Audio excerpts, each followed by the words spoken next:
महाराज जी, परिवार में नकारात्मकता हो और घर में कलह हो रही हो, गृह युद्ध जैसी परिस्थिति बन रही हो, तो अध्यात्म के रास्ते पर कैसे आगे बढ़े? वैसे ये चीज तो घर में हो रही है। मतलब आप या किसी एक घर की ये बात नहीं कर रहे आप इस सार्वभौम बात कर रहे हैं, क्योंकि जब तक शास्त्र का स्वाध्याय नहीं है और आचरण सद नहीं है, नाम जप नहीं है, दूसरों के प्रति श्रद्धा नहीं है, तो हर घर में कलह है। जवान बच्चे बूढ़े माता पिता का जो आदर होना चाहिए अनादर हो रहा है। कुछ बच्चों की मनोभावनाओं को रौंदा जा रहा है माता पिता के द्वारा।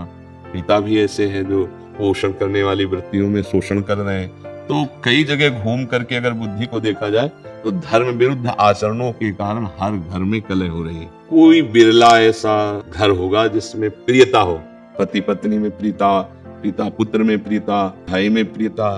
कलह की प्रधानता होने के कारण ये सब अशांति में बदल रहा है। क्यों कलह क्यों होता है? क्योंकि अपनी मान्यता के अनुसार अपने को सुख भोगना है। जहां हमको अपने सुख में बाधा पड़ेगी वहीं कलह हो जाएगा। तो हमें लगता है कि जहां कलह हो वहां अपने को शांत करना सीखे, उनको शांत करने का उपाय करेगा तो क्रोध बढ़ जाएगा और कलह और बढ़ जाएगी। अगर हम अपने को शांत करना सीख ले तो शायद हम कलह से बच जाएं। कलह को तो नहीं हटा सके क्योंकि बुद्धि अशुद्ध हो रही है। देखो, कई बार हम प्रार्थना की है कि जो हमारे नवीन भाई बहन गंदे आचरणों में उतर रहे हैं, ये सदगृहस्थ नहीं बन पाएंगे। इसलिए नहीं बन पाएंगे कि हमारी जैसी वृत्ति होती है वो वैसे ही हमारी वृत्ति पुष्ट भी होती है। जैसे हम आज से शुरू किया 10 बार नाम जप करना, कल करेंगे 12 बार, 15 बार, 18 बार, और हम 2-4 महीने जपे तो अब बिना जप किए हमको अच्छा नहीं लगेगा, लगे ना। ऐसे हमने आज बॉयफ्रेंड बनाया, फिर उसको बनाया, या गर्लफ्रेंड बनाया, ब्रेकअप किया, ऐसा ऐसा। अब हमारी वृत्ति वो पुष्ट हो रही ना अनजाने में। वो वृत्ति जब हम गृहस्थ में जाएंगे तो पुष्ट वृत्ति है और हमें चैन नहीं पड़ेगी। क्या वो गृहस्थी कलह युक्त होगी या शांति युक्त? विचार करके देखिए, कलह युक्त होगी ना। अब हमारी मांगे बढ़ गई, हमारी वासनाएं बढ़ गई, हमारी प्रियता एक जगह रही नहीं, तो कलह तो हो गई, अशांति तो होगी। अब नए बच्चे हैं, अब उनको अर्थ चाहिए, पिता की इतनी सामर्थ्य नहीं है, फिर वो गलत मार्गों में उतर जाएंगे क्योंकि उनको नशा चाहिए, उनको व्यभिचार चाहिए, उनको ये दिखाना है कि हम तुमसे कम नहीं है, हम भी किसी।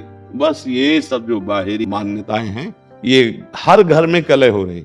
हर घर में कोई वही बकाया है जो थोड़ा धर्म से चलता है, नाम जप करता है और संतों का सत्संग सुनता है, स्वाध्याय करता है, वही बच सकता है। नहीं, हम हर घर का मतलब यहाँ भी हर घर में कलह हो रही, यहाँ भी कलह हो रही। मन घसीट रहा है भोगों की तरफ, इधर उधर उधर, कितनी अशांति पैदा की है। जरा देखो, आप मान लो आप विवेकवान हैं, बुद्धिमान हैं, तो आप अंदर विचार करके देखिए क्या शांत है, क्या इस घर में कलह नहीं हो रही, ये क्या कलह शून्य हो गया है? अगर कलह शून्य हो गया है तो आनंद में मगन हो जाना चाहिए। कलह शून्य का मतलब न सोचति न कांक्षति समा सर्वेषु भूतेषु मद भक्तिम लभते पराम। न कोई अब सोच है, न कोई चाह रह गई, तृप्त हो गया, आनंद मगन हो। ऐसा न इस घर में है और न बाहर है। जब तक धर्म से नहीं चला जाएगा, भगवद आश्रय, नाम जप और शरीर भी पवित्र आचरण वाला, शरीर का बड़ा प्रभाव पड़ता है। देखो, अगर हमारा शरीर अपवित्र रहेगा तो हमारी इंद्रियां और मन अपवित्र रहेंगे, इंद्रियां मन अपवित्र रहेंगे तो हमारे विचार गंदे रहेंगे, अपवित्र रहेंगे। अब जब विचार गंदे, मन गंदा, इंद्रिया गंदी, शरीर अपवित्र, तो शांति किसको मिलेगी, सुख किसको मिलेगा?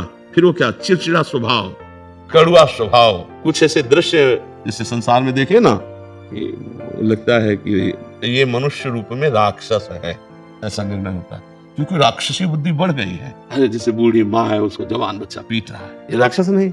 अरे जिसके चरण धो के पीना चाहिए, उस माँ ने गर्भ में धारण किया, उस माँ ने हमारी शौच फेंकी, हमको इतना सयाना किया, अब तो हमको उसकी सेवा करनी चाहिए, उसके थप्पड़ मारो। ये राक्षसी बुद्धि बढ़ गई। पिता ने जीवन भर कमा कर अपने बच्चों को 2 बच्चे 4 बच्चे पढ़ा लिखा के बड़ा किया, सब संपत्ति दे दी प्यार में, वो पिता के विपरीत हो गए। ये बहुत तरह की ऐसी मनोवृत्तियां हैं जो हमारे हृदय को जलाती हैं और बाहर। इसीलिए हम सबसे कहते हैं, प्रार्थना करते हैं कि अगर आप नाम जपना शुरू करें, अपने छोटे बच्चों को 1 माला ही सही, 5 मिनट ही सही, ज्यादा नाम सुनाएं और उनको अच्छे आचरण की शिक्षा दें, तो आगे चलकर वो अच्छे गृहस्थ बन जाएंगे। अगर जिन बच्चों को शिक्षा नहीं दी जाती, वही बच्चे उद्दंडता में फंस जाते हैं। जब माता पिता में जब जीवन में भजन नहीं किया तो अब शास्त्रों का ज्ञान नहीं कि हम उससे सह सके, अब वो जलते हैं बेचारे, अशांत हो जाते हैं। बड़ी अव्यवस्था है जीवन में। तो जीवन को व्यवस्थित ढंग से चलने के लिए नाम जप और सत शास्त्रों का स्वाध्याय या सत्संग जरूरी है। जिसके जीवन में सत्संग आ गया। कई ऐसे नौजवान भाई आते हैं कि हमने सब व्यसन छोड़ दिए, हमसे पहले गलती हो गई थी, अब हम माता पिता को अपने पास रखते हैं, अब उनकी सेवा कर, हृदय ठंडा हो जाता है। हाँ, हमारा जीवन सार्थक हुआ कि 4 लोग बदलते रहे, 4 अपने स्वभाव को तो ठीक कर रहे हैं। अगर हम सत्संग सुने, नाम जप करें और ये बात बैठा लें कि कहीं मंदिर में भगवान की पूजा ही सर्वश्रेष्ठ नहीं है, इन हृदयों में भी भगवान विराजमान, इनकी भी पूजा आवश्यक है। सबके हृदय मंदिर में गोविंद विराजमान, चाहे माँ हो, बहन हो, पत्नी हो, पुत्र हो, परिवार, वही है प्रभु। अगर वो चले जाएं तो उन शरीरों को हम प्यार नहीं करेंगे। अगर इस भावना से, तो फिर हमें लगता है कहीं कलह नहीं रह जाएगी, पर बड़ा मुश्किल है अब, क्योंकि बहुत गंदे आचरण बढ़ गए, बहुत गंदा नशा बढ़ गया, बहुत बढ़ गया। मतलब एक बार मन घबरा जाता है कि अभी ये हालत है तो आगे क्या होगी। छोटे छोटे बच्चे, लाख प्रार्थना करो, वो नशा करने लगे। जब नशा करते हैं तो उनकी बुद्धि ठीक निर्णय नहीं कर पाएंगे। जैसे हमने प्रार्थना की थी अभी नया वर्ष का, ये जो अंग्रेजी के दिनों में नया वर्ष मनाया जाता, अपना तो चैत्र में होता है, तो अंग्रेजी दिनों में अब नए नए बच्चे उद्दंडता कर रहे, शराब पे रोडों में टहल रहे। ये कोई उत्सव है? हमने कहा तो भाई उत्सव का मतलब है 10-20 लोग बैठो, नाम कीर्तन करो, सुंदर सुंदर पकवान बनाओ, भोग लगाओ, अपने पाओ, 4 लोगों को पाओ, कोई भी उत्सव करो। हम कह रहे किसी भी बहाने से उत्सव करो, नाम जप करो, ठाकुर सेवा विराजमान है, भोग लगाओ, सबको पवाओ, तो तुम्हारा बुद्धि शुद्ध होगी, तुम्हारा जीवन शुद्ध। ये क्या है राक्षसी, ये शराब, रोडों में आतंक मचाए घूम रहे, इधर उधर उद्दंडता। तो आज हमारी थोड़ा समाज जो है वो गलत दिशा को जा रही है, गलत दिशा। ये हम बाहरी लोगों का अनुकरण करने वाले भारतीय नहीं होते, हमारा अनुकरण करने वाले बाहरी लोग होते हैं।